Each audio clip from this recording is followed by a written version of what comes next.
Welcome to The Dentist Show. Let's jump right in. Welcome to the Dentist Show. The Dentist Show. We are in Dallas. Yeah. The great state of Dallas or the great state of Texas where things are bigger. And where dreams come true. Yeah. You know, this is where people come and make things happen. Yeah. We're here. Yeah. Actually, I'm starting to question if this is fact or not. But today we were in the hotel and I was looking out the window and there's this murky little stream going behind the hotel. I was like, that looks like a place that has alligators. And yeah, James like, there's no alligators in Dallas. And I Googled it and it says there are alligators in the Dallas-Fort Worth area, and Google's specifically in the Trinity Spring or whatever wash it is. And I'm like, awesome. So to be determined, we might find out there are alligators there. We might not. You'll check it out. Yeah, we'll go swimming. I'll let you know who survives. I think I can probably swim. Actually, the half Ironman, you did swim faster than I did. Yeah, I mean, I'm pretty much better at all things than you. I just don't keep torturing myself with Ironman. Me neither. I stopped, as you can tell. Yeah. Although our picture up here is, we are jacked. This is what future us. Yeah, this is the ideal. Yep. This is like peak physical fitness of Chase and Ryan. Yeah. And where we're gonna be maybe by end of 2025. So we look the same a year ago as we do now, except I did dye my beard, so I do look like this guy now. Yeah, I thought it looked weird that I look older than you in this photo. So I think about right. Yeah, I think about right. Mature soul. Yeah, yeah. You are a mature soul. So but we're here. Why are we in Dallas? Actually, we're at the TCI Bootcamp. So the Closing Institute Bootcamp. What? Yeah, exactly. That's what it's called. They kept saying TCI today. Yeah, the Closing Institute. But I was like, what is TCI? I was like in my head, like, it was like 3 o'clock. I was like, oh, the Closing Institute. So yeah, it's funny is Christian is like, what's KPI? He keeps saying KPI. Yeah. And honestly, I couldn't remember. Like I was having a brain fart. I'm like, no, Closing Institute. Yeah, I'm just like. So I had I eventually told him, and I just thought it was funny because now I know you had no idea what TCI was the whole day. I think they started saying that. I was like, I don't know. Is that like a treatment coordinator initiative instructor? It could be both. Yeah. The Closing Institute trains treatment coordinator. Where are you going? I don't know. I'm lost. It's a Closing Institute by Progressive Marketing. Yes. So we started marketing towards we were attempting. We'll see. It's not going. I mean, we're a month in. Yeah. But we're marketing more towards implants and all fours. And these guys also do. So they do the marketing. We don't know. We'll follow up in like a month if it's working or not. Yeah. We've been doing it a month.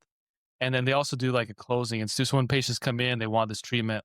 They kind of have like a process or system to walk you through that to help them close. So they get you cases and then say some keywords and they say, yeah, everybody's happy. Yeah, it was that the owner of the company was saying like all of these systems that we've developed are answers to problems we found along the way with our marketing company.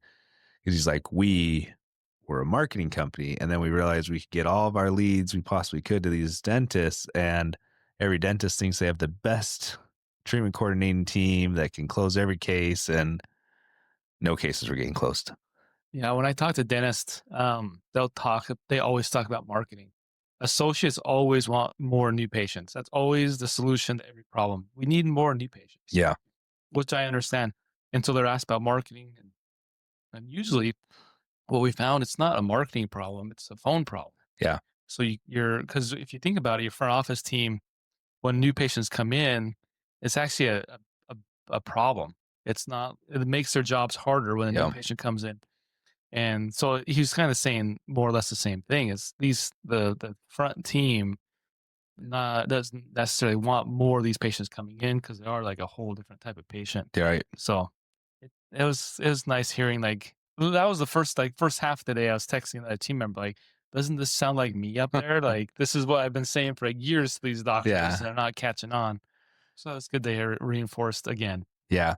Dr. Chase Davis is an expert at closing, and if everyone listened to him, we would also. You would. Yeah. You would, right? Step up your game. I would, actually. I mean, my whole life since I've known you. It's like, how can I be like you? I noticed you got a little bigger since you met me. Yeah. You're getting a little thinner up top. Yeah, I'm growing some more You're growing some facial hair. hair. I see. Yeah. I see coming. Pretty soon I'm gonna shave my hair and you're gonna wonder why, and you'll know. I mean, I know. Yeah.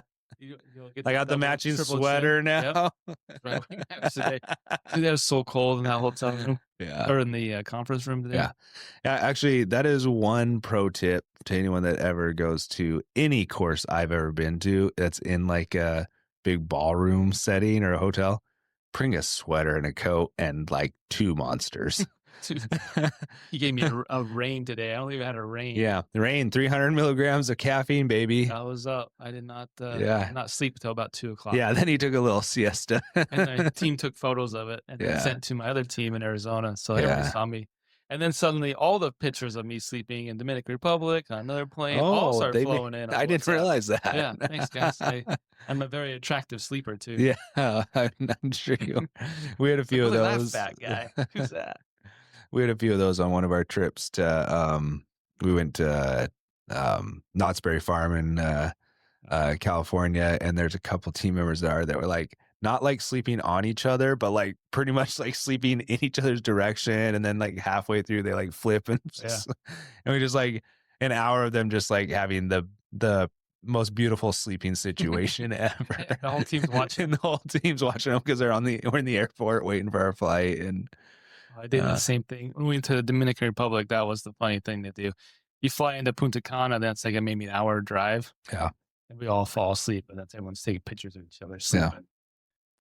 We did that in dental school. If you fell asleep, you got a photo. Yeah, we called it sniping each other, and then we'd post it on the Facebook page for the school. And sounds a little like what happened today. Yeah, we found out the internet worked when I was in dental school. So didn't have internet. Yeah, no internet before that. And then so what was like what was some biggest takeaways that you had today, or what was something that you saw? You're like, oh yeah, that's really good. Yeah. One of the things that he pointed out that was so key is if you go to any other industry and you hire a sales team or a salesperson, they go through hours and hours of training, and then they have a like trainer go with them on appointments to sell before they're ever let loose on live patients or live customers, right? Well, in the dental field, we hire someone and we're like, all right, get after it. We're running behind. We already need you to sell. There's the phone. There's the phone. Start doing your job. Yeah. Yeah. And it's, it did reconfirm, and we do some training, right? Yeah. Obviously, but I think it helped, reiterate the importance of like really training our team and arming them for success so that they can help our patients get enrolled in the treatment that they are genuinely looking for. Have you ever been to a restaurant where the waitress comes with a backup waitress? And like she's new, so she's just training, and like how hard is it to take someone's like thing down? But even then they had a trainer. So it goes back to the same point. Is like, yeah, that happens all the time. Like there's a phone, hey, Chandler Dental, how may I help you? Yeah. Like you can do it. Just get them in the door. Just get them in the door. Let's make it happen. Yeah. Actually, a few months ago, might have been 6 months ago now, we hired a new front team player, and she quit the next day because she didn't get enough training. So I was like, oh yeah, it's probably right. So even though we teach about it all the time and talk about it, we still don't do it as well. Yeah. So that's one thing that definitely stuck out to me is like just as easy as like we've said, we've talked about it so many times, like having a onboarding like curriculum for process. Yeah, a real process. Yeah. What about you? What's stuck out for you the most? You brought up something. Just not becoming always right, you know? Just reinforcing. It's good. Yeah. He is always right. The biggest thing was he talked about, there's a few. One that still top of my mind was he's saying that, you know, from point A to B, the closest thing's a straight line. Right. And so he's talking about like an initial, when you start the process or you start your conversation to where you're closing the treatment, you want this nice straight line. Right. And most of us, especially me, I get all over topics. So he says a lot of conversations just go all over the place, these big long loops, and then you never get too close because you're so far off topic. And so one thing they teach is they have anchors so along that straight line, there's spots that you can always come back to. So if I start talking about fishing or something for too long, then I come back to that point, like, okay, my next point was this, so I can start Right. transferring into that anchor to the next anchor so you don't get too far off topic.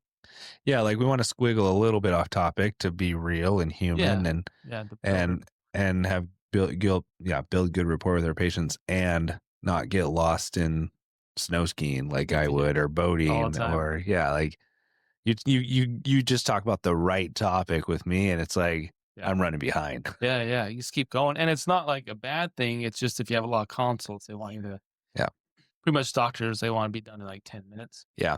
Well, and it's guiding us and our patients through a much more efficient way for them to get the information that they're actually there for. Yeah. Yeah. So Yeah. I really like that, especially for team members too, as they are learning the process, they have like these core anchors they Yeah. hit. So if they skip one, they go back to it, make sure they cover it. So it leads the patient better than having, you see a patient come in, you're like, hey, how are you doing today? And it can go off like any way you Yeah. want.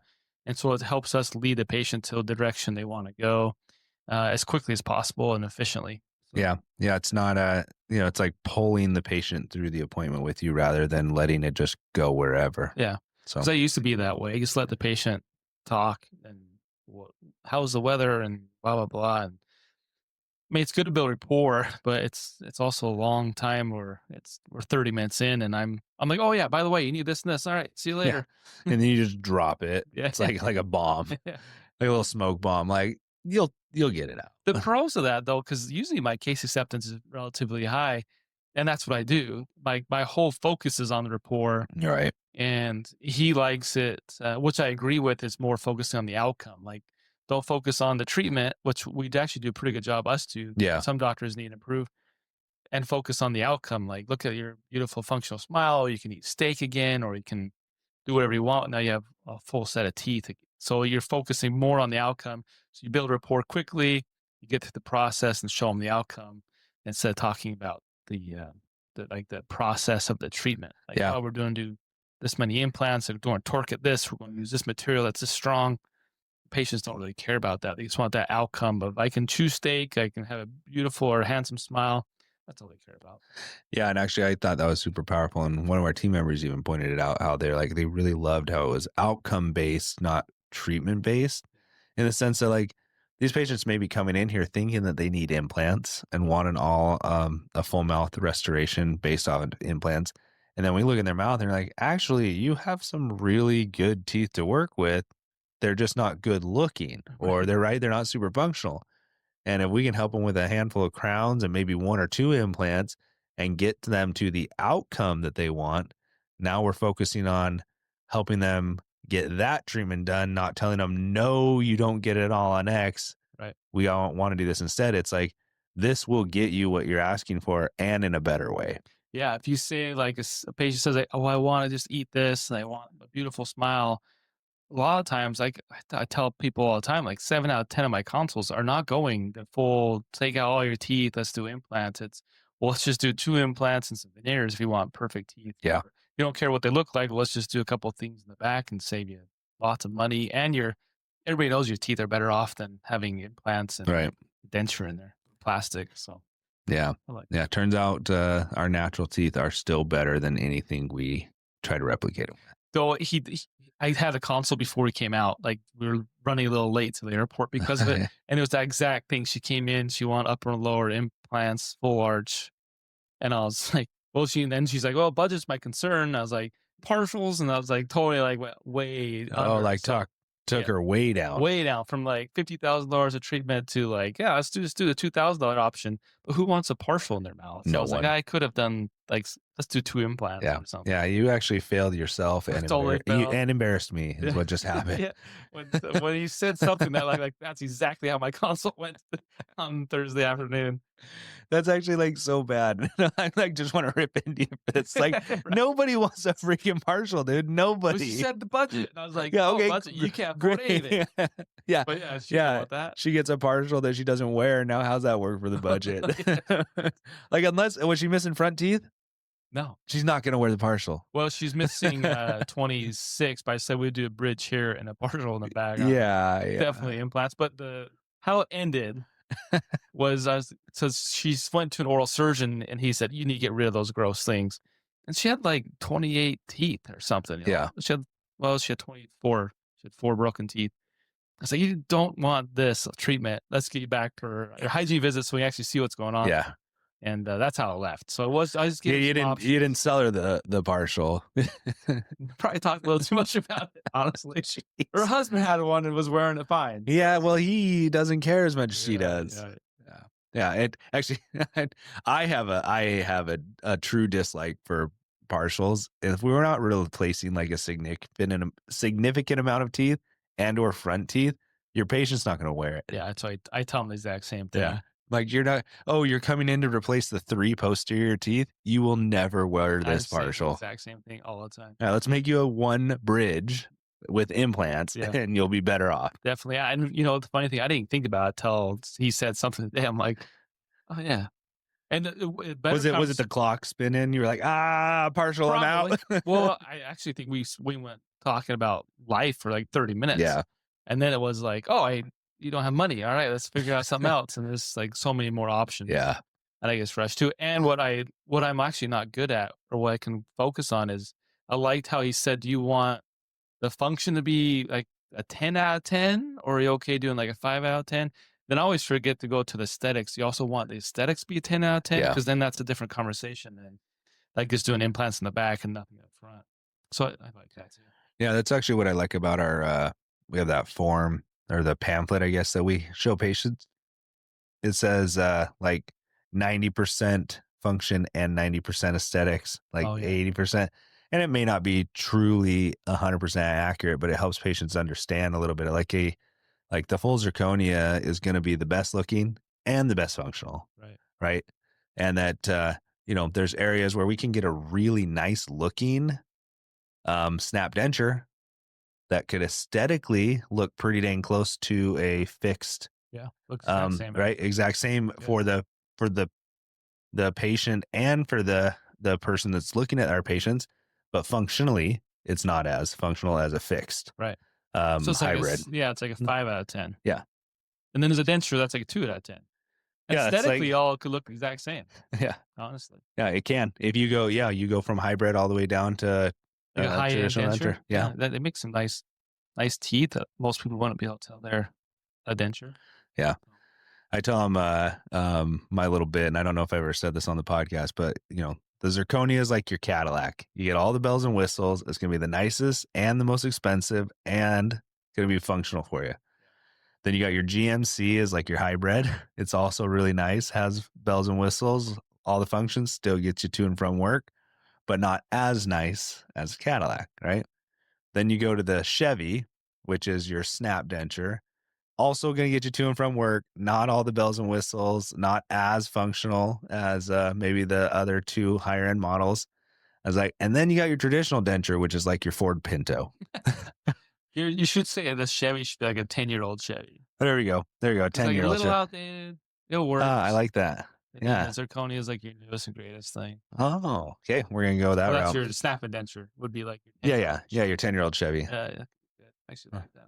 That makes a lot of sense for our patients. Yeah, it's like especially when I'm talking to like the guys in the room, right? They seem to like, okay, that makes sense. It's like Well, then like if you did a GMC versus Chevy, you might be selling more Chevys. That's cheaper because they're like, oh yeah, I don't have leather seats or my screen's a little smaller. True. That's why a 10-year-old Chevy makes sense. Yeah, because that's the truth. Yeah, it's not as good functional. Yeah, what's funny is I like talk about Chevy in there because I can't think of like the Ford version that everyone knows.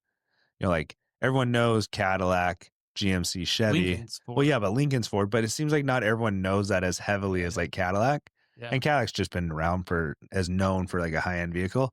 But then I rag on the Ford Pinto, and I'm actually a Ford guy. Like, are you? That's right. You're kind of weird. The Ford. You had a Ford truck. I do have a Ford truck. Like always, I grew up with Ford. It's like ingrained. The farm truck was all Ford. Yeah, just a little ghetto. If you listen to what is it, episode 2, you learn about how ghetto I am. That's right. Chintzy. Yeah, Kinsey. Yeah, that's right. You're a Ford guy. That's weird. I have a Yeah. Chevy truck. Yeah. Also weird. Why do we even like He each actually other? tried to copy me, but then he got a white truck, but he got a Ford. He's like, And, yeah, and it's a gas 150. not diesel. Yeah. He failed. You remember that little bit? My wife, she's like, you don't need a diesel. Because that's what I went for. I was like, I'm getting an F-250 Power Stroke. That's what I want. Yeah. She's like, you don't need a diesel. You're just a dentist. Yeah. The just again. Yeah, the just came and bit me hard. So I had to like leave my nuts there at the dealership and take my 150 home. Still have it today. Still have it today. I love it. Still working. It rides smooth. And I don't it actually does when it doesn't have bald tires on it. Right now it needs new tires, so it's pretty rough. Well, now you're in springtime. Yeah. So I'm just run them all summer long and then buy new tires for the winter.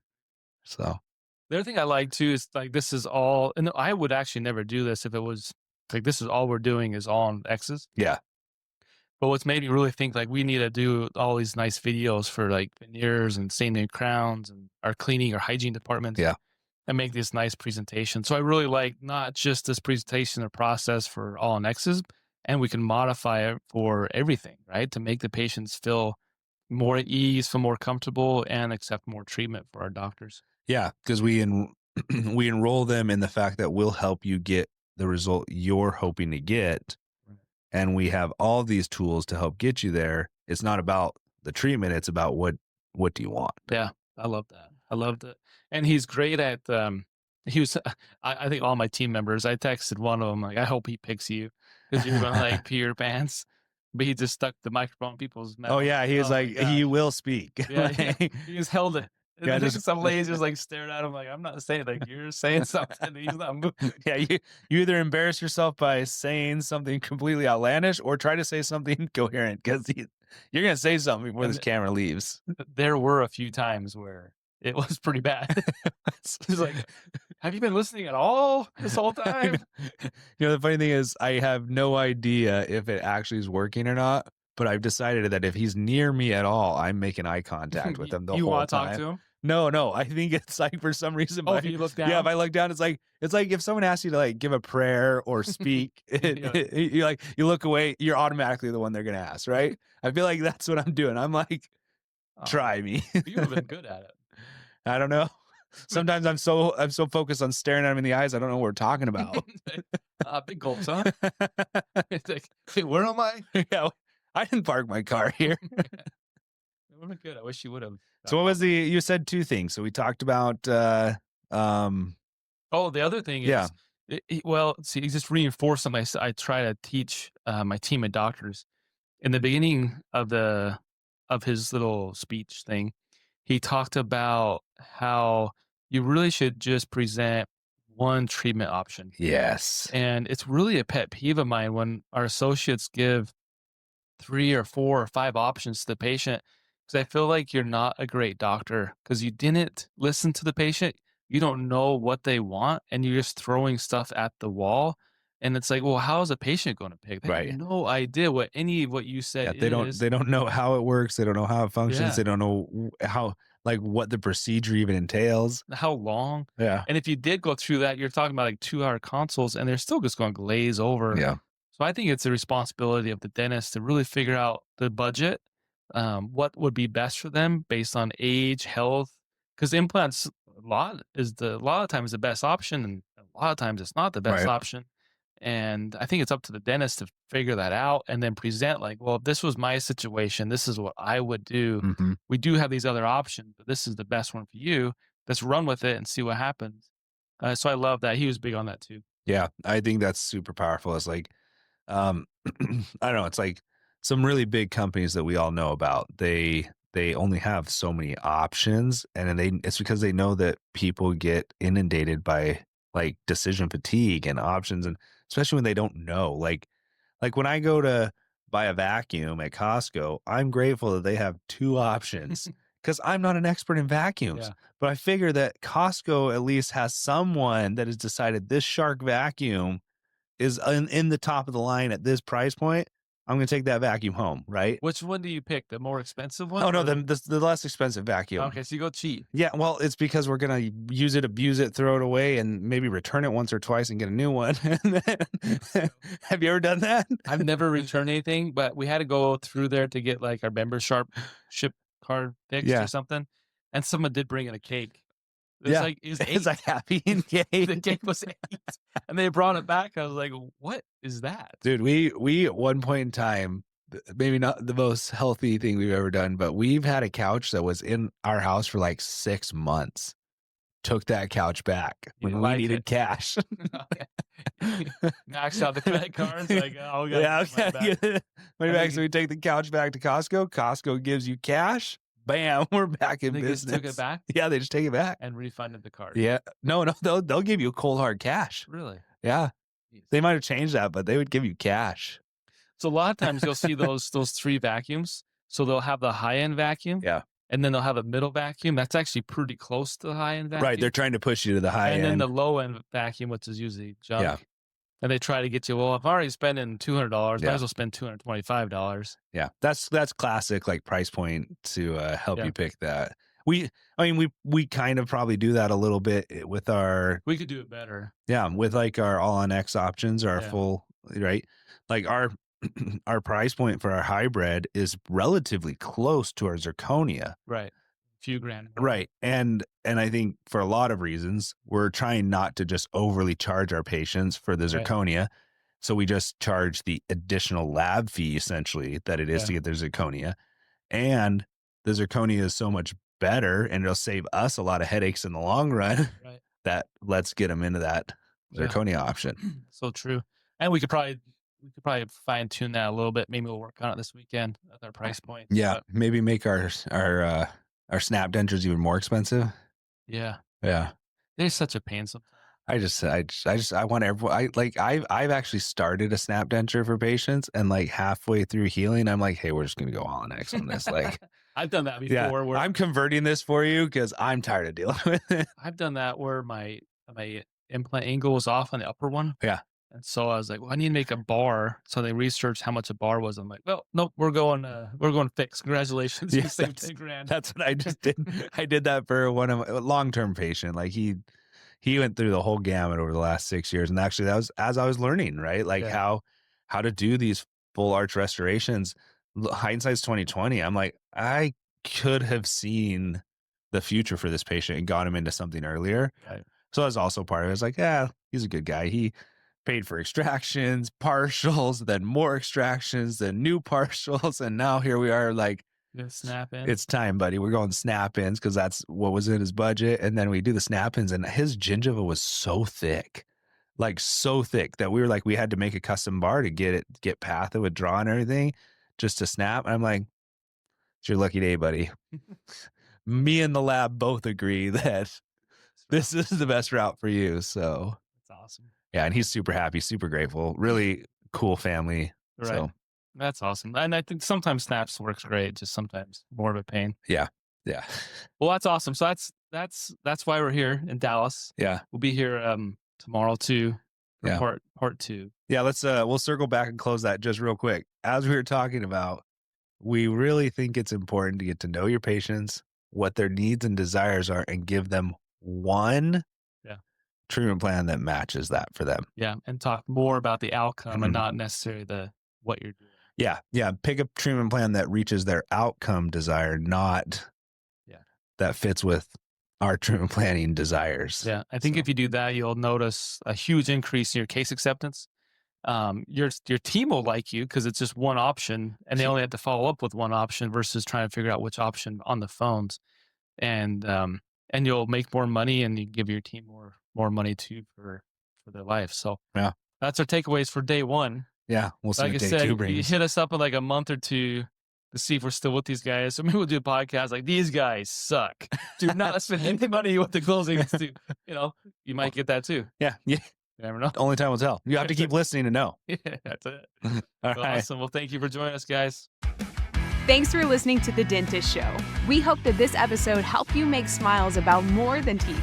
To get more resources to grow as a dentist and to learn more about Chase and Ryan, go to thedentistshow.com or just follow the link in the show notes. If you enjoyed this episode, share with another dentist in your life and help us grow the movement. And be sure to rate and review wherever you're listening.